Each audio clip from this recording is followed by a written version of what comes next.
Oh man, I am really excited because I actually have something to say before the video starts, which is cool. Usually I have to wait till like way later. But this is Air Supply Goodbye, which is a song that I don't know, but you guys have asked like sometimes, you know, hey man, can you go check out the song before you watch Alip's version? And I do pay attention to what you say. And so I did go listen to Air Supply, and it opened up with this cool keyboard, kind of a classical-y sounding keyboard part. And then, of course, it turned into a rock ballad. Now, here's the funny part. I didn't really like that Air Supply song. So here's what I'm pretty sure of, right? I have not heard this version yet, but I bet I'm gonna like it more than the original. And here is the important part. The difference between a great composer and a great performer. Now they can be the same. You know, for example, Beethoven was a fantastic performer and a fantastic composer, right? It can be the same. They can share it. But what's the difference? If you have to pick a difference between a great composer or a great composition and a great performer, here's the difference. A great composition is already at a 10. And the performer is always trying to release the vision, trying to execute the composition at a high enough level. Beethoven's a great example. Of course, I'm going to turn to classical composers, Baroque, Renaissance composers, you know, Vivaldi, Beethoven, Stravinsky, Shostakovich. Actually, Shostakovich was... Let's look at... Man, you're excited to get up here. Get out of the way. Rachmaninoff is what I was thinking. I don't know why I picked Shostakovich. But Rachmaninoff, Beethoven, Brahms, right? These compositions are so amazingly well done that our job as the performer, right? If we execute the composition right, then it will just be fantastic. Now, a great performer elevates compositions that are not fantastic. I know Alip is a great performer, and so even though this song I heard, I don't think compositionally, I don't think it's very strong. But what I bet's gonna happen is that Alip is gonna make me like the song more, which means he's going to actually elevate the original composition. That to me is the definition between a great composition and a great performer. And of course you can have both at the same time, but if you're ever wondering, you know, basically with a great composition, if you will do what's on the page, you will win. With a mediocre composition, if you do what's on the page, it will be mediocre, and you need to bring in your performance chops to elevate that mediocre composition. There we go. Anyways, let's do it. Air Supply Goodbye by Alip Ba Ta with a very menacing. I'm gonna call my cat menacing. She's menacing. She's like, right, I can touch her right here. But she knows how to stay out of the camera because you know cats are smart like that. Let's go.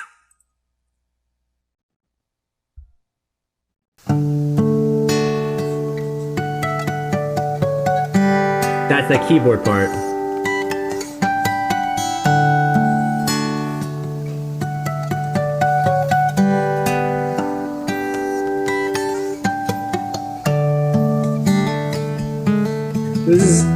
Hold on, this is too funny.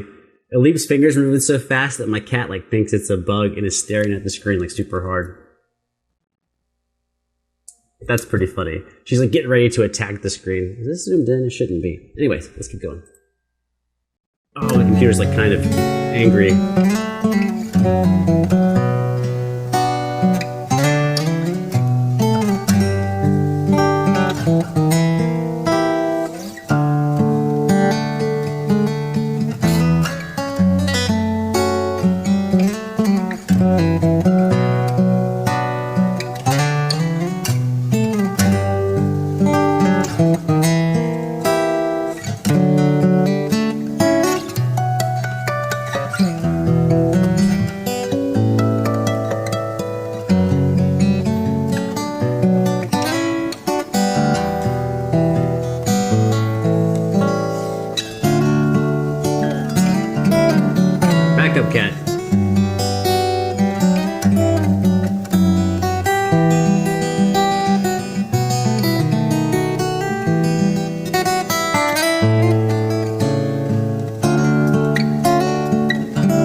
She almost made me miss that. All those triplets. Let's back up.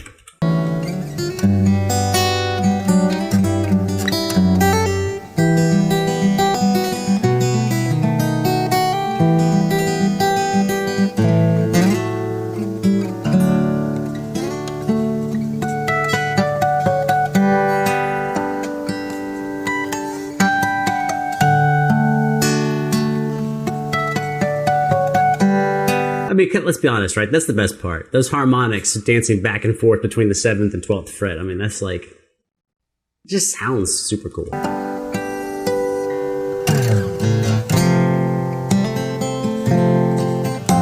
Key change.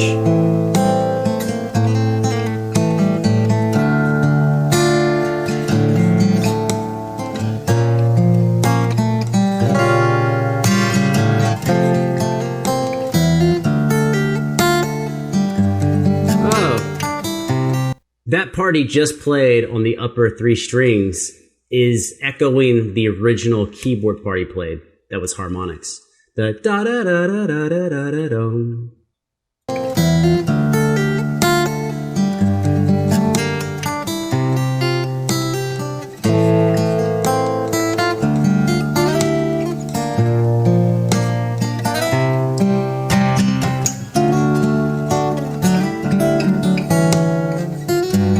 Oh, that was slick how he got back to the original key. He slid into like I think an E major chord.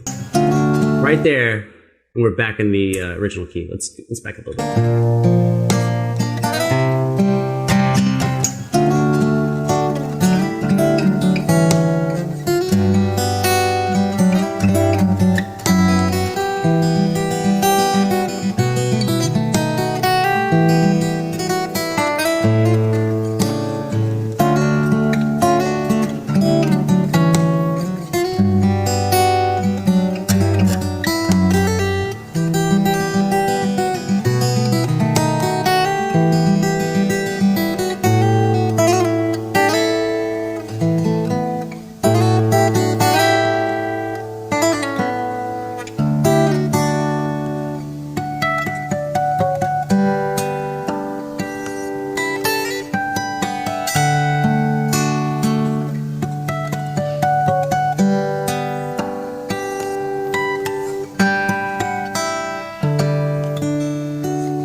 Oh, nice! He hit it.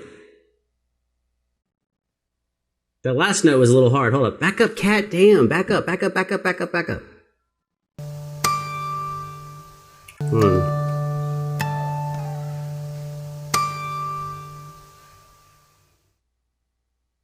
Third fret. He played it. Where did he play that last harmonic?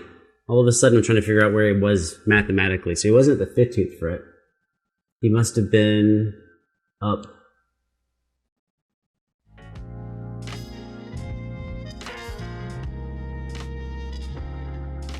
Where 20 would be. He was where 20 would have been. Your 20th fret. See, a lot of times, it's awesome that you got, which by the way, yes, I like that way better than the Air Supply original song. But me thinking right there, I hope reveals something that instinctively, right, when there's a problem, I'm thinking about the problem. I don't grab the guitar. Because if you can't figure out what's going on, the guitar is not going to help you very much. I mean, yeah, you can sound out stuff, you know, in that sense it can help you.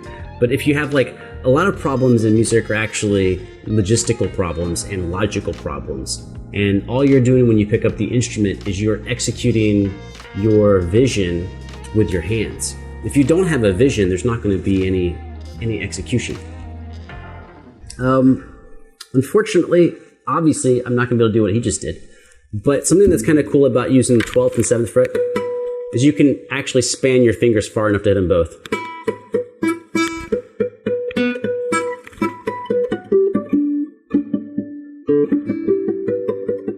Am I missing?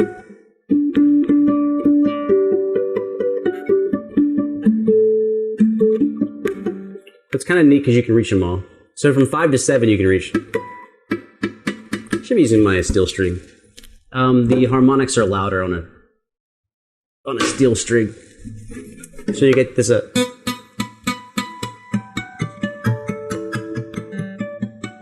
the other way, right? But you can actually reach,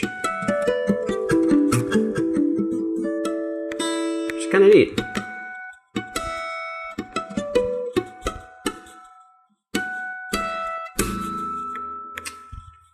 The other parts, I don't think I really want to talk about, because I like to talk about what catches me. I do think the triplet section was really cool, but we're not going to play what he played. We can play anything. I'm out of tune? Really?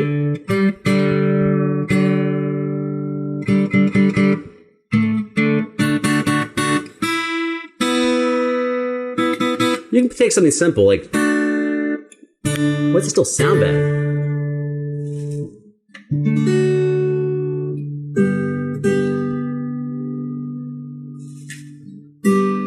Oh, is my guitar cracking again? This guitar actually has it's my favorite guitar I have, but it's got a crack on the headstock, and I think it's splitting. But anyways, we could do, oh, that sounds so terrible, hold on.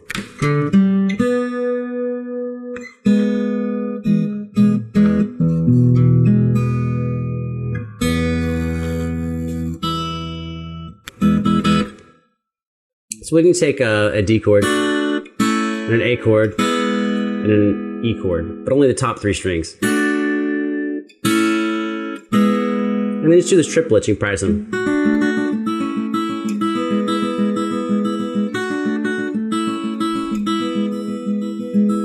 Right, because really what you want to work on is getting your mechanics with your picking hand. Shush, hold on, almost finished. Ring, middle, index. So ring, middle, index, ring, middle, index, ring, middle, index, ring, middle, index, ring, middle, index, ring, middle, index.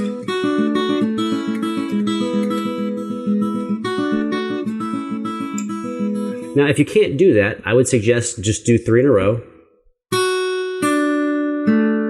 Ring, middle, index, and then do 1 burst, like a sprint. So you're going to go ring, middle, index, ring, and stop.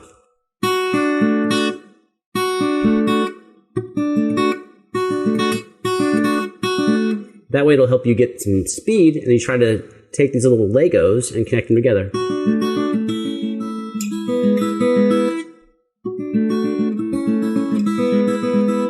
Then later on, all that matters is if you pick fancier chords. Your right hand's not going to change because the chords are fancier. Back up.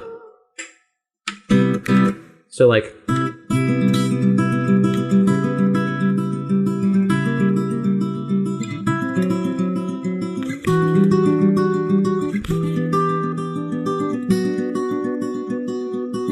see, the sound you hear is from the chord I choose to squeeze, but the muscle mechanics in the right hand remain unchanged. That's a key example of isolating what you need to work on. So if your problem is then don't play anything cool with your left hand. Just focus on the with your right hand. Once you have the down, and that you have some speed and some clarity and precision, stamina in your right hand, then add something cool with your left hand. Everything in a guitar can be broken down to a left hand problem and a right hand problem, or the synchronization of both hands. Every problem. I'm done. Okay, my time's up apparently. The cat's mad. I have to go. Take care of yourselves out there.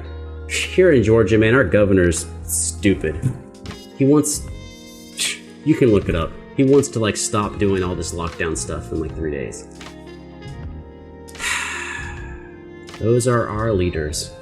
Anyways, I'm out. Thanks for being here.